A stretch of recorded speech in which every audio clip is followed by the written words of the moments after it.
బ్రహ్మం సరిగ్గా కూర్చో, సరిగ్గా కూర్చో.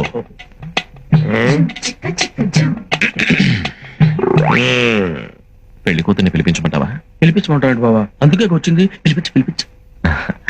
అమ్మాయిని ఒకసారి పిలిపించండి. కూర్చోండి, పిల్ల తండ్రి నేను ఉన్నానుగా, పిలుస్తాను. అమ్మా, రాజన్న వచ్చినాడు, పెళ్లి కొడుకు రాంబ్రహ్మ వచ్చినాడు, వాళ్ళ సైడ్ బంధువులు అందరూ వచ్చినారు. ఒక్కసారి వచ్చిపోమ్మా మెరుపుతీగా. బావా, పెళ్లి కూతురు నిన్ను చూసావా? నువ్వు చూడలేదా? లేదు, వచ్చి శర్మని గడిపోయినట్టుంది కానీ పిల్ల కనపడలా. మా వాడు అమ్మాయిని సరిగ్గా చూడలేదంట, మళ్ళీ ఒకసారి రమ్మంటారా? అట్టాగా.